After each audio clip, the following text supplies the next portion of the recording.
अस्सलाम वालेकुम स्टूडेंट्स, कैसे हैं आप सब? खैरियत से हैं? आज का टॉपिक है बॉइलिंग पॉइंट।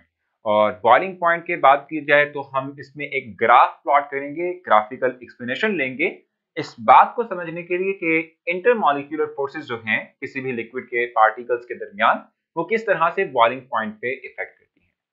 तो जी स्टूडेंट, जैसे मैंने आपसे कहा कि हमने बॉइलिंग पॉइंट की बात करनी है, तो बॉइलिंग पॉइंट की सबसे पहले डेफिनेशन देख लेते हैं। डेफिनेशन देखेंगे, फिर एक एग्जांपल लेंगे, और एग्जांपल से पहले बल्कि हम ग्राफ प्लॉट कर लेंगे, इसी में हमें एग्जांपल भी मिल जाएगी।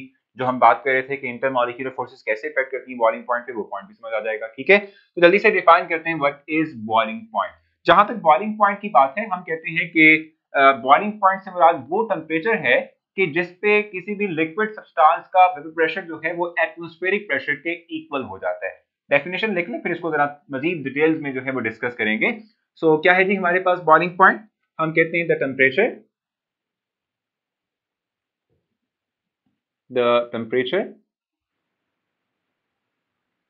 at which the vapor pressure of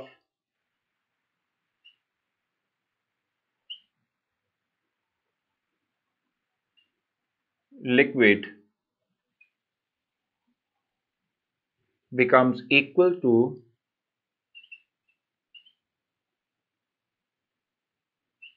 external pressure।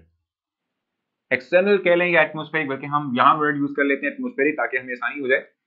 Atmospheric pressure, इसको हम बॉइलिंग पॉइंट कहते हैं। ये बहुत सिंपल डेफिनेशन है। ठीक है, हमने कहा कि वो टेम्परेचर जिसपे कि एक लिक्विड सब्सटेंस का जो वेपर प्रेशर होगा, आप वेपर प्रेशर की टर्म डिफाइन कर चुके हो, ठीक है, वो इक्वल हो जाएगा एटमॉस्फेरिक प्रेशर। और एटमॉस्फेरिक प्रेशर की टर्म भी जो है अब डिफाइन हो चुकी है कि वो प्रेशर जो एयर किसी सरफेस पे एक्सर्ट करती है, इसे एटमॉस्फेरिक प्रेशर कहते हैं। सो वो टेम्परेचर जिसपे के vapour pressure of the substance जो है वो इक्वल हो जाएगा एटमॉस्फेरिक प्रेशर के, that temperature will be called as boiling point. इसको हम बॉइलिंग पॉइंट कहते हैं। अब किस तरह से ये इक्वल होता है इसको समझने के लिए फौरन से ग्राफ प्लॉट करते हैं, और जब ग्राफ को एक्सप्लेन करेंगे तो इन तमाम पॉइंट्स को जो है जस्टिफाई भी कर लेंगे, इसकी एग्जांपल भी ले लेंगे। तो ग्राफ जल्दी से बना लेते हैं। हमारे पास किस तरह का ग्राफ है जी? ग्राफ जो है ये आप जानते हैं कि इसमें जो एक्सिस हैं, यानी एक्स एक्सिस और वाई एक्सिस, इसके अलोंग हम डिफरेंट वेरिएबल्स लेते हैं या हम पैरामीटर्स लेते हैं। जैसे कि हम एक्स एक्सिस के अलोंग लेंगे टेम्परेचर, ठीक हो गया, और अलोंग वाई एक्सिस हमने लेना है वेपर प्रेशर। ठीक है, वाई एक्सिस हमारे पास क्या आ जाएगा? वेपर प्रेशर आ जाएगा। ठीक हो गया। अब देखो, चूंकि वाई एक्सिस के अलोंग आप वेपर प्रेशर ले रहे हो, ये ओरिजिन है और ओरिजिन पे वैल्यू 0 होती है, तो ऊपर को जाते हुए वेपर प्रेशर इंक्रीज करेगा। सपोज करें कि ये 100 है, 200, 300, 400, 500, 600, 700, 760 जो है हमारे पास। तो हम ये कहते हैं कि भाई ये हमारे पास जो है वो लाइन है जो कि एटमॉस्फेरिक प्रेशर को शो करती है। ठीक है, ये कौन सी लाइन है? ये एटमॉस्फेरिक प्रेशर को शो करती है, क्योंकि देखो ना, आप जानते हो कि नॉर्मल कंडीशन में जो हमारा एटमॉस्फेयर है, इसका जो एटमॉस्फेरिक प्रेशर होता है वो 760 होता है। 760 मिलीमीटर ऑफ मरकरी कह लें, या 760 टॉर होता है, या इसको हम कहते हैं कि 1 atm।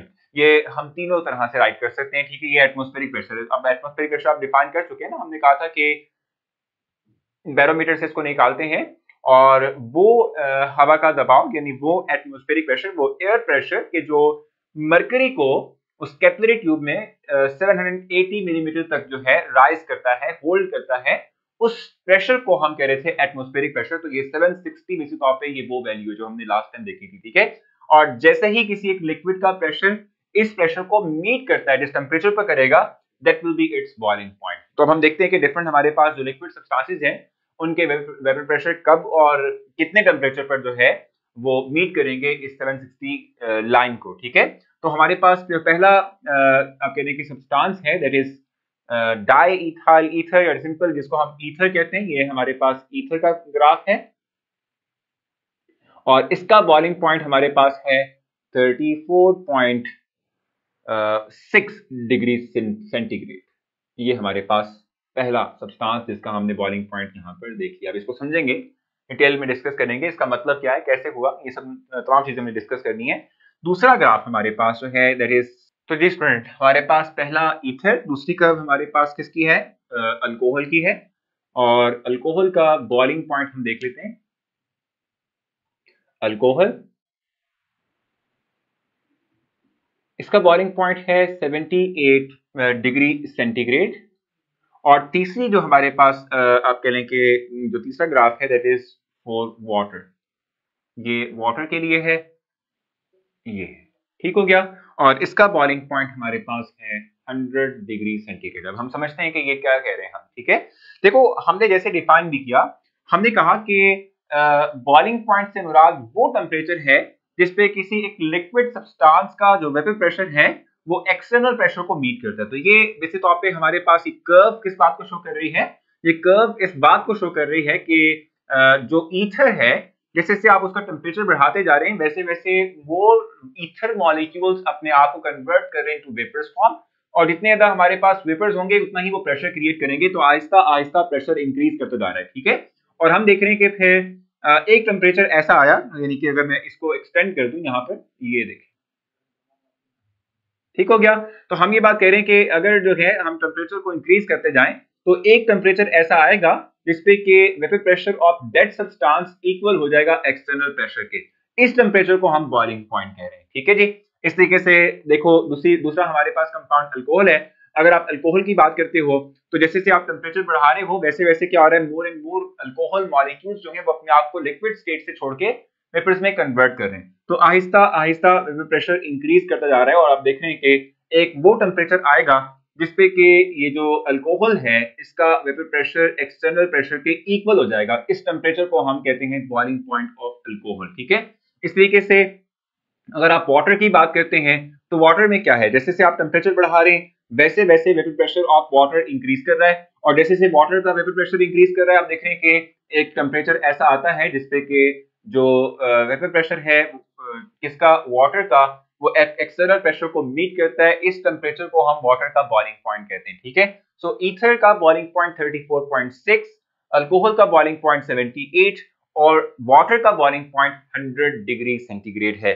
तो डेफिनेशन भी देख ली, एग्जांपल्स भी देख ली। अब समझने वाली बात क्या है, जैसे मैंने आपसे कहा भी था कि ग्राफ के थ्रू हमने ये समझना है कि जो इंटरमॉलिक्यूलर फोर्सेस होती हैं बिटवीन मॉलिक्यूल्स ऑफ लिक्विड, ठीक है, वो कैसे इफेक्ट करती हैं बॉइलिंग पॉइंट को, ये हमें अंडरस्टैंड करना था। देखिए ईथर की जहां तक बात है, देखो आप ये बात जानते हो कि जो पोलर मॉलिक्यूल्स होते हैं, क्योंकि आप इंटरमॉलिक्यूलर फोर्सेस पढ़कर आ चुके हो, तो जो पोलर मॉलिक्यूल्स होते हैं इनमें जो इंटरमॉलिक्यूलर फोर्सेस की स्ट्रेंथ होती है वो स्ट्रांग होती है, और नॉन पोलर मॉलिक्यूल्स के दरमियान इंटरमॉलिक्यूलर फोर्सेस की स्ट्रेंथ वीक होती है, ठीक है। तो अगर आप इस पे गौर करें तो इसमें क्या होगा कि जैसे ईथर है, अगर आप सिंपल ईथर की बात करते हैं, लेट्स सपोज ये डाइमिथाइल ईथर है, अगर आप इस पे गौर करें तो ये एक नॉन पोलर मॉलिक्यूल है। ये क्या है, नॉन पोलर मॉलिक्यूल। क्योंकि ये नॉन पोलर मॉलिक्यूल है तो इसमें इंटरमॉलिक्यूलर फोर्सेस की स्ट्रेंथ भी वीक है। जितनी इंटरमॉलिक्यूलर फोर्सेस की स्ट्रेंथ वीक हो, हमने पढ़ा हुआ है कि उतना ही जल्दी से वेपर्स लिक्विड फॉर्म वेपर्स में कन्वर्ट होती है, उतने ही वेपर्स बनते हैं और उतना ही प्रेशर उसका ज्यादा एक्सर्ट होता है। तो ईथर की बात करें, इसका बॉइलिंग पॉइंट कम इसलिए है कि इसमें इंटरमॉलिक्यूलर फोर्सेस की स्ट्रेंथ बहुत वीक है। अगर आप अल्कोहल की बात करते हैं, जैसे फॉर एग्जांपल हम एथेनॉल की बात कर लेते हैं, यानी इथाइल अल्कोहल की बात कर लेते हैं। अब इथाइल अल्कोहल के अंदर ये OH ग्रुप मौजूद है। ये OH ग्रुप जो है इसमें पार्शियल नेगेटिव और ये पार्शियल पॉजिटिव चार्ज, ये OH ग्रुप जो है ये रिस्पॉन्सिबल है फॉर हाइड्रोजन बॉन्डिंग, ठीक है। क्योंकि ये हाइड्रोजन बॉन्डिंग बना सकता है, और आप जानते हैं hydrogen bonding strong intermolecular forces, strongest intermolecular force consider करते हैं, इसलिए इसका boiling point as compare to this high है। वाटर की बात करें तो वाटर जो है उसके मॉलिक्यूल्स में जो हाइड्रोजन बॉन्डिंग है वो इनसे भी ज्यादा स्ट्रॉन्ग होती है। चूंकि हाइड्रोजन बॉन्डिंग इनसे भी ज्यादा स्ट्रॉन्ग है इसलिए हम देखते हैं कि फिर इसका बॉइलिंग पॉइंट सबसे ज्यादा होता है, ठीक है। सो बॉइलिंग पॉइंट डिपेंड करता है इंटरमॉलिक्यूलर फोर्स की स्ट्रेंथ पे। अगर आप इसमें देखेंगे तो इंटरमॉलिक्यूलर फोर्सेस नहीं है, इसमें स्ट्रॉन्ग है, इसमें और स्ट्रॉन्ग है, इसलिए फिर हमारे पास बॉइलिंग पॉइंट भी इनके अकॉर्डिंगली इंक्रीज करता जा रहा है, ठीक है। सो होपफुली आपने बॉइलिंग पॉइंट की डेफिनेशन और ये ग्राफ समझा होगा और अंडरस्टैंड किया होगा। कोई पॉइंट अगर आपको नहीं समझ आई आप मुझसे पूछ सकते हैं, मैं आपको जरूर रिस्पॉन्स दूंगा। अपना बहुत सारा ख्याल रखें, मुलाकात होती है आपसे नेक्स्ट लेक्चर में, तब तक के लिए